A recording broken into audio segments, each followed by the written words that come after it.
Bonjour mes chers amis, voilà, aujourd'hui on va faire une petite conclusion sur tout l'ensemble du livre de Michelet qui nous a occupés pendant quelques mois quand même, et avant d'entamer peut-être la semaine prochaine donc un nouvel ouvrage, je pensais certainement à Kohelet, on verra si on a toujours la force, on continuera Be'ezrat Hashem.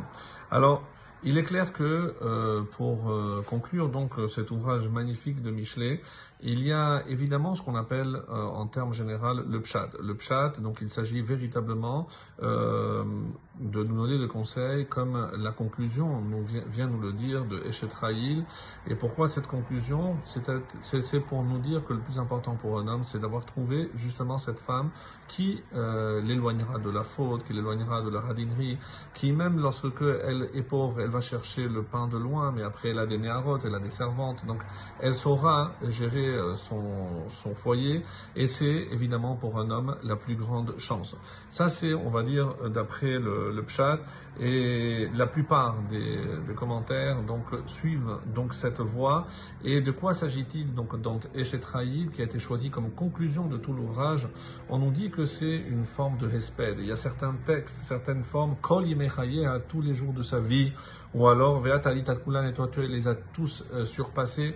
Donc ça prouve qu'elle n'est plus là. Alors on dit que le roi Salomon a voulu faire une sorte de hesped à la reine de la royauté, comme on l'avait déjà précisé. Évidemment c'est Ruth qui était assise aux côtés de Shlomo Amelech, puisque Dieu lui a donné une longue longévité.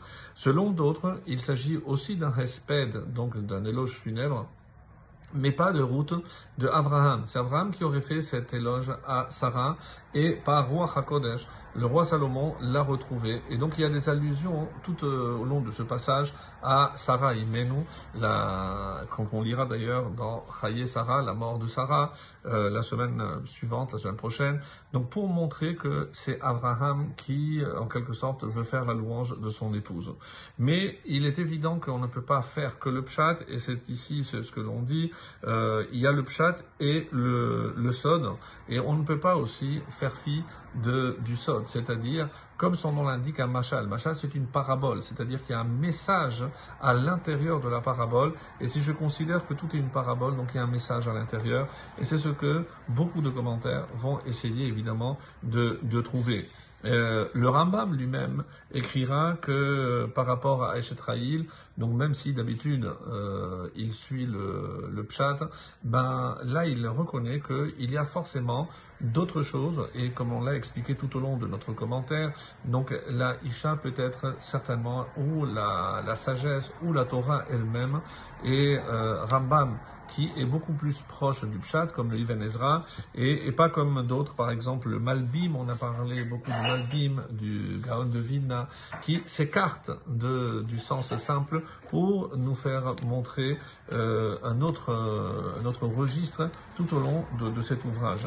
Et pour conclure avec les paroles de Rashi, Rashi également, qui, comme son habitude, le plus grand des commentateurs, s'il en est, donc Rashi qui suit évidemment sa coutume, donc tout au long de l'ouvrage, suit le pshat, il essaye toujours de donner le pshat, mais on a remarqué que dans Michelet, il s'éloigne souvent du pshat pour nous donner ou le drash, ou même des fois des explications du son.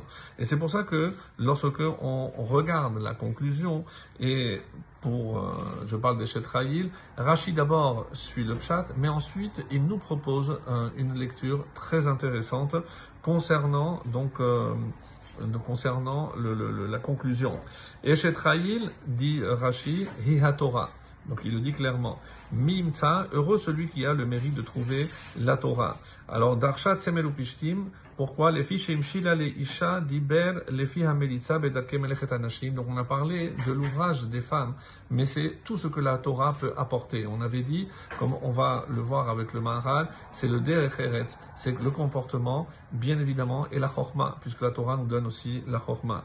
Et c'est ce qu'il veut dire, la Torah, pourquoi on parle de Neharot, c'est qu'on les servantes de la Torah, eh bien il y a a la Mishnah, il y a le Midrash, il y a le Talmud, il y a donc toutes les parties de la Torah qui viennent compléter pour donner une image. Et donc, c'est cette conclusion que le roi Salomon a voulu donner.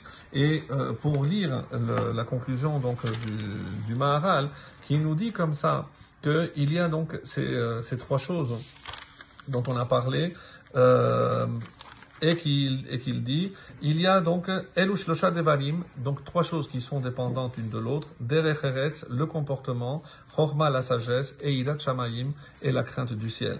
Qui Emen Derech, s'il n'y a pas de Derech Eretz, de comportement, il n'y a pas de Chorma, il n'y a pas de sagesse. Et s'il n'y a pas de sagesse, il n'y a pas de crainte. Donc c'est pour ça qu'il dit que les deux premiers, sans le troisième, c'est pour ça que le premier, quand il dit c'est un mensonge ou que c'est vanité, ça ne suffit pas. Alors, Vehayofi, chez Chorma, et la beauté, on sait que c'est la beauté, c'est la sagesse, comme on a vu chez les Grecs. En bo mamash, quand Rag Beirat Hashem Yehoula Chacham. Donc seulement si un sage est vraiment pétri de Yirat Shamayim, de crainte du ciel, c'est ça la vraie louange. Excellente journée à tous.